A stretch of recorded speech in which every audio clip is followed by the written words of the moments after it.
27장 묵상, 행위, 사회적 유용성. 영혼의 철학이 언급한 역사상 모든 진술로부터 추출한 공리는 다음과 같다. 인간 삶의 궁극은 묵상 혹은 신을 직접적이고 직관적으로 자각하는 것이고, 행위는 그런 목적의 수단이라는 것, 사회는 그 구성원들에게 묵상을 가능하게 하는 한에서 선하다는 것, 적어도 소수 묵상가의 존재는 모든 사회에서 웰빙을 위해 필요하다는 진술이다. 우리 시대에 유행하는 철학은 다음과 같은 내용을 당연한 사실로 받아들이고 있다. 즉, 인간 삶의 궁극의 목표는 행위이며, 낮은 형태의 추론적 사고에서 볼 때 묵상은 그 목적을 위한 수단이고, 사회 구성원들의 행위가 기술과 조직의 진보를 가져오는 한에서 선하며, 소수의 묵상가들은 완전히 쓸모가 없고 그 사람들을 견뎌내는 단체에 해롭기까지 하다는 것이다.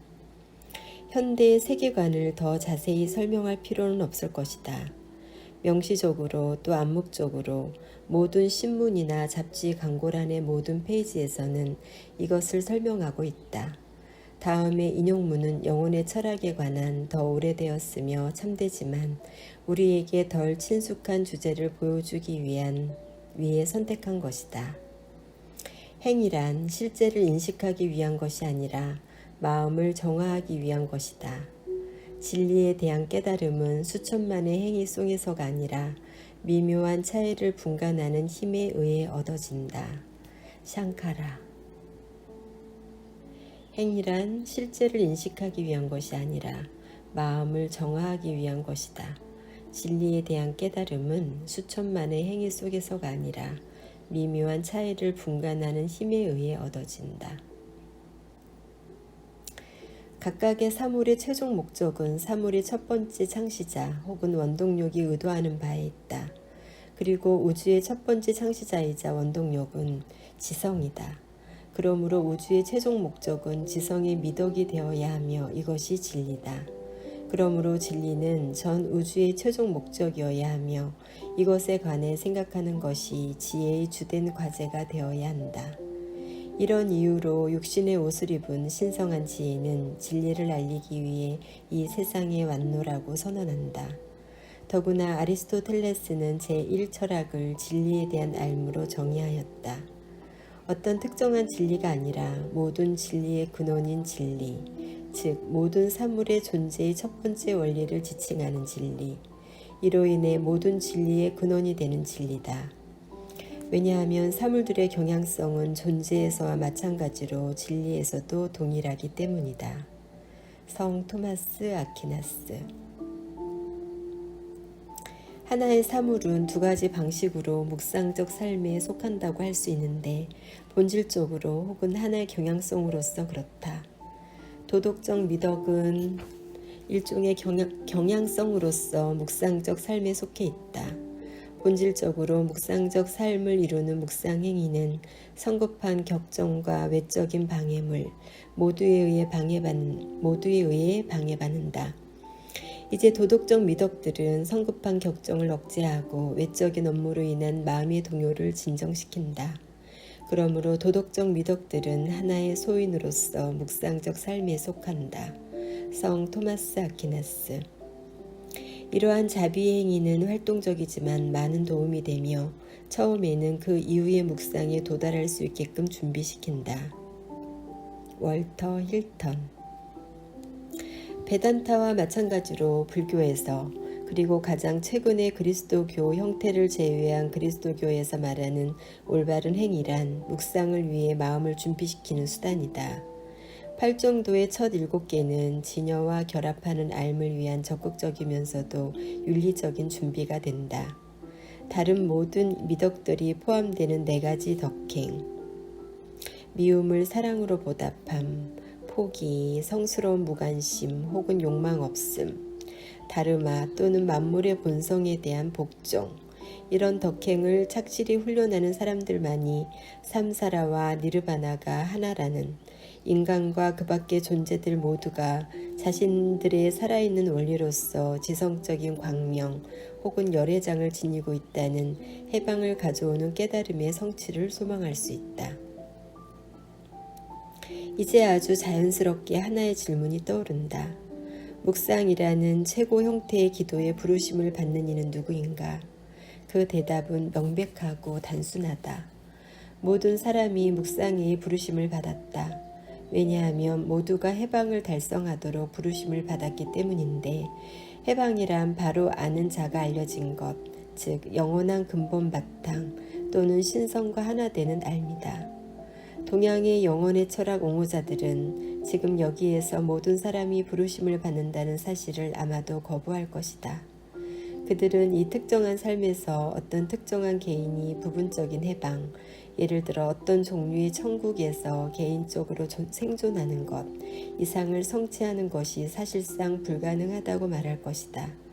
그런 천국에서는 완전한 해방을 향해 진보할 수 있거나 물질적 환경으로 되돌아가는데 영적 삶을 살고 있는 모든 스승들이 동의하고 있듯이 이런 환경은 깨달음을 낳는 우주적인 지능 검사를 거치기에 드물게 안성맞춤인 환경이다. 정통 그리스도교에서는 개인 영혼이 하나 이상의 육신을 가질 수 있다는 사실을 부정하거나 사후 존재로 진보할 수 있다는 사실을 부정한다. 그 영혼이 지옥에 가면 그는 거기에 머물러 있다. 만일 연옥으로 간다면 그 영혼은 과거에 저지른 죄악을 보상하여 축복에 넘치는 비전이 가능해진다. 천국으로 가면 그 영혼은 지상에서 살았던 짧은 한 생 동안에 그 영혼의 행위로 인해 가능했던 축복 넘치는 비전을 가질 뿐 그 이상은 영원히 가질 수 없다. 이런 가정을 인정할 경우 모든 사람이 묵상으로의 부르심을 받는다면 그들은 존재의 위계질서에서 갖는 특정한 위치, 본성, 양육, 자유의지, 은총이 협력해서 그들에게 부과한 위치에서 부르심을 받는 것이라는 결론이 내려진다. 현대의 뛰어난 신학자 가리고 라그랑주의 말을 빌면 모든 영혼은 멀리서 오는 신비한 삶에 대해 일반적인 부르심을 받는다. 그리고 마땅히 그래야 하듯 모두가 치명적인 죄뿐 아니라 사소한 죄를 충실히 피한다면, 각자 자신의 조건에 따라 일반적으로 성령에 순응한다면, 그리고 그들이 충분히 오래 산다면 높은 완전성 및 소위 신비적 삶회로의 직접적이면서도 유효한 소명을 받게 될 날이 올 것이다. 그렇다면 이런 입장, 즉 신비적 묵상의 삶이 침착성과 신에 대한 헌신이라는 내면의 삶이 절절하면서도 정상적인 발달이라는 입장은 다음과 같은 것을 참작함으로써 정당화된다. 첫째, 두 가지 삶의 원리는 동일하다. 둘째, 내면의 삶이 그 정점을 이루는 것은 오로지 신비적 묵상의 삶 안에서다. 셋째, 영원한 생명이라는 그들의 목적은 동일하다. 게다가 신비적 묵상의 삶만이 직접적으로 또 완전하게 그 목적을 이룰 준비를 한다. 묵상가들이 거의 없다. 온전히 겸손한 영혼이 거의 없기 때문이다. 이 인용구는 그리스도를 본받아 라는 중주 성범에 나오는 글인데요. 성경 다음으로 애독된다고 하는 그리스도교 신앙에 관한 명저, 독일의 가톨릭 신비사상가인 토마스 아 캠피스가 썼다고 정해집니다. 그리스도를 본받아. 묵상가들이 거의 없다. 온전히 겸손한 영혼이 거의 없기 때문이다. 신께서는 그런 숭고한 소명, 즉 신비적 묵상을 특정 영혼만을 위해 남겨두지 않으신다. 그와는 반대로 모든 사람이 그것을 받아들이기를 원하신다. 그러나 그들을 위해 그런 숭고한 일을 행하도록 그분을 받아들이는 사람이 거의 없다는 사실을 아신다. 신께서 그들에게 시련을 주실 때 응당 그래야 하듯이 완벽한 인내로 받아들이는 대신에 몸이 건조함과 고행을 견디기를 거부하고 노력을 피하는 사람들이 많다. 십자가의 성 요한. 모든 사람들이 묵상의 부르심을 받는다는 이런 주장은 타고난 기질의 다양성에 대해 우리가 아는 바와 해방으로 이르는 데는 적어도 세 가지 주된 길, 즉 알매 길뿐만 아니라 행위의 길, 헌신의 길이 있다는 교리와 충돌하는 것처럼 보인다. 그러나 겉으로만 그렇게 보일 뿐 실제로는 그렇지 않다. 헌신과 행위의 길이 해방으로 이끈다면 이들이 알매 길로 이끌어서이기 때문이다. 왜냐하면 완전한 해방이란 오직 결합하는 알을 통해서만 오는 까닭이다. 헌신과 행위의 길로부터 알매 길로 가지 못하는 영혼은 완전히 해방될 수 없으며 기껏해야 천국이라는 불완전한 구원만을 성취한다.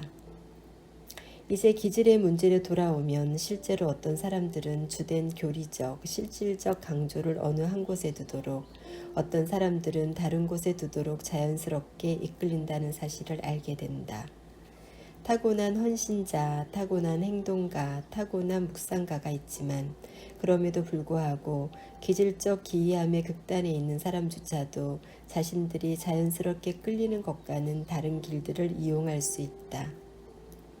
광명의 인도에 충분히 순종할 수 있다면 타고난 묵상가도 행위로 자신의 가슴을 정화하는 법을 배울 수 있으며 하나로 집중된 흠모의 마음을 통해 그의 마음을 지배하는 법을 배울 수 있다. 타고난 헌신자와 타고난 행동가조차도 고요히 하고 내가 신임을 알라를 배울 수 있다. 어느 누구도 자신이 지닌 특이한 재능의 희생자가 될 필요는 없다. 이런 특징 저런 특징이 적든 많든 그것들은 위대한 한 가지 목적을 성취하는 데 이용하라고 주어진 것이다. 그것들을 잘 쓸지 못 쓸지, 즉 쉬우면서도 나쁜 방식으로 쓸지 어렵지만 나은 방식으로 쓸지를 선택할 수 있는 힘이 우리에게 있다. 활동적인 삶이 더 맞는 사람들은 활동적인 삶을 훈련함으로써 스스로 묵상을 위해 준비할 수 있다. 반면에 묵상적인 삶이 더 맞는 사람들은 묵상에 더 잘 맞게끔 활동적인 삶의 행위를 스스로에게 부과할 수 있다. 성 토마스 아퀴나스. 믿음이 강하고 이해가 약한 사람은 일반적으로 아무짝에도 쓸모없는 사람을 신뢰하며 잘못된 대상을 믿는다. 이해가 강하지만 믿음이 약한 사람은 부정직한 쪽으로 기울어지고 약 때문에 생긴 질병처럼 고치기가 어렵다. 이 두 가지가 동일한 사람은 올바른 대상을 믿는다. 집중이 강하지만 에너지가 약한 사람은 나태함에 압도되는데 집중에는 어느 정도 나태함의 성질이 존재하기 때문이다. 에너지가 강하지만 집중이 약한 사람은 산만함에 압도되는데 왜냐하면 에너지에는 산만함의 성질이 일부 존재하기 때문이다. 그러므로 이들은 서로 동일해져야 한다. 왜냐하면 양쪽이 동일해야만 묵상과 황홀경이 오기 때문이다. 마음 챙김은 어디서나 강해야 한다. 왜냐하면 믿음, 에너지, 이해에는 일부 산만함의 성질이 있는데 마음 챙김은 마음이 쉽게 빠질 수 있는 산만함에 가까이 가지 못하도록 막기 때문이다.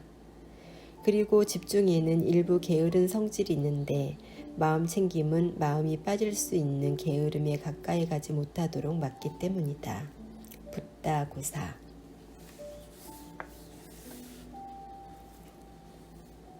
붓다 고사는 인도 출신으로 스리랑카에서 활동한 불교 학자라고 해요. 자, 이 시점에서 신은 결코 묵상의 유일한 대상이 아니라고 덧붙일 필요가 있겠다. 그동안 수많은 철학적, 미적, 과학적 묵상가들이 존재해왔고 지금까지도 존재하고 있다. 최고가 아닌 어떤 하나에 집중하는 것은 위험한 우상 숭배의 하나가 될 수 있다. 후커에게 쓴 편지에서 다윈은 내가 내 것에 몰입하는 만큼 어떤 주제에 대해 몰입하는 것은 누구에게나 저주받은 죄악이다 라고 썼다. 그런 하나의로의 집중은 마음의 한 측면 외에는 거의 전체적인 마음의 위축을 초래할 수 있기 때문에 죄악이다.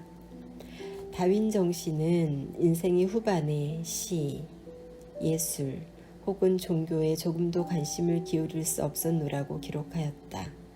사람은 자신이 선택한 전공과 관련해서는 전문적으로 완벽하게 성숙해질 수 있다. 그러나 그는 신과 관련해서 그리고 이웃과 관련해서 영적으로 때로는 윤리적으로 태아보다 낫다고 할 수가 없다. 하나에 집중한 묵상이 신에 관한 것인 경우 마음이 사용하지 않은 능력은 위축될 위험도 있다. 티벳과 테베 지방의 은자들은 확실히 마음이 하나로 집중되어 있지만 배제와 절제를 통한 하나의로의 집중이었다.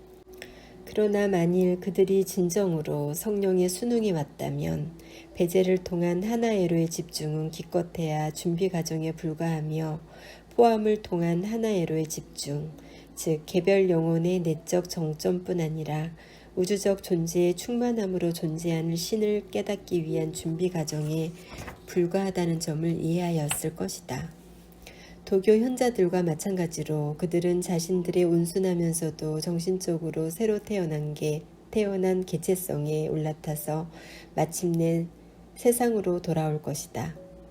다시요. 도교 현자들과 마찬가지로 그들은 자신들의 온순하면서도 정신적으로 새로 태어난 개체성이 올라타서 마침내 세상으로 돌아올 것이다.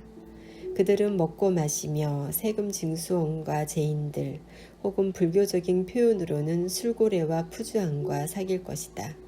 완전히 깨달았으며 전적으로 해방된 사람에게 삼사라와 니르바나, 시간과 영원, 현상과 실상은 근본적으로 하나다. 그의 전 생에는 사물, 생명, 마음, 무언가로 되어가는 세상의 사건들 속에서 또 그것들을 통해 깨어 있으면서 집중한 상태를 유지하며 신성을 묵상하는 일로 되어 있다. 여기에는 영혼이 손상되지 않으며 그 힘과 역량이 있어서 위축됨이 전혀 없다. 오히려 일반적으로 의식이 증가하고 강화됨과 동시에 확장되고 변형된다. 신에게 몰입하는 일이 저주받은 죄악이라고 불평한 성자는 아무도 없다. 최초의 말씀이 있었다. 마리아가 들으신 그분을 보라. 그리고 그 말씀이 육신이 되었다. 마르타가 봉사한 그분을 보라. 성 아우구스티누스. 신께서는 묵상 속에서 우리를 품고 그분께로 데려가신다. 그러려면 우리는 전적으로 그분의 것이 되어야 한다. 그러나 나중에는 신이라는 근본 영이 사랑과 선행의 훈련을 위해 우리를 밖으로 내보내신다. 로이스 브루크. 아퀴나스는 행위란 기도의 삶에서 제거해야 할 것이 아니라 추구해야 할 것이 되어야 한다고 말하였다. 이렇게 추천한 이유 한 가지는 엄격히 실용적인 것이었다. 기도하는 삶에서 벗어난 행위는 실제와의 접촉으로 빛을 얻지 못하고 영감을 얻지 못하며 인도받지 못한 행위이므로 그것은 효율적이지 않을 뿐 아니라 해롭기까지 하다. 옛날 현자들은 우선 스스로를 위해 도를 구한 다음 다른 사람들을 위해 도를 구했다라고 장자는 말했다. 당신의 눈에 있는 들보가 신성한 태양을 보지 못하게 하고 그 빛이 작용하지 못하게 하는 한 다른 사람의 눈에서 먼지를 제거할 수는 없다. 묵상을 통해 행위할 수 있는 힘을 얻는 것보다 즉각적인 행동을 선호하는 사람들에 대해 말하면서 십자가의 성 요한은 그들이 과연 무엇을 성취할 수 있는가 라고 물었다. 그는 거의 아무것도 없으며 때로는 전혀 없다. 그리고 때로는 해롭기까지 하다고 대답하였다. 수입은 지출과 균형을 이루어야 한다. 이는 경제적 수준에서 뿐만 아니라 생리적, 지적, 윤리적, 영적 수준에서도 필요한 일이다. 음식의 형태로 된 연료로 몸을 채우지 않는 한 신체적 에너지를 낼 수는 없다. 우리보다 나은 사람들의 말을 읽고 내적으로 소화하지 않는다면 어떤 가치 있는 말도 하기를 바랄 수는 없다. 만물의 신성한 본성이 인도하는 바에 스스로 열려있는 습관에 젖지 않는 한 올바르고 효율적으로 행동할 수 없다. 시간의 재화를 세상에 내보낼 수 있으려면 영혼의 재화를 끌어들여야 한다. 그러나 적어도 그들을 조용히 기다리기 위해 우리의 시간을 일부 포기하지 않는다면 영혼의 재화를 얻을 수 없다.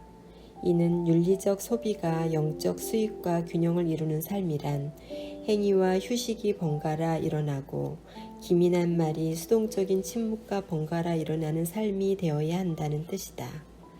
진리에 대한 사랑은 신성한 휴식을 추구한다. 진리에 대한 사랑은 신성한 휴식을 추구한다. 사랑의 필요성은 올바른 행동을 약속한다. 인간과 동물의 신체는 긴장 뒤에는 항상 이완이 뒤따르는 왕복 엔진이다. 잠들지 않는 심장조차도 맥박과 맥박 사이에 휴식한다. 인간의 위대한 기술적 발명품인 끊임없이 돌아가는 바퀴를 닮은 것은 살아있는 대자연에서는 거의 존재하지 않는다. 에카르트는 묵상을 통해 받아들인 것을 사랑 속에서 방사한다고 말하였다.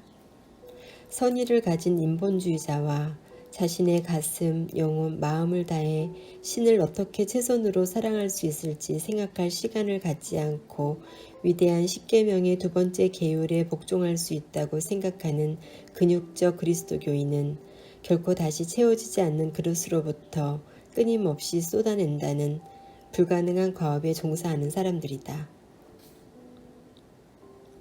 사랑의 딸에는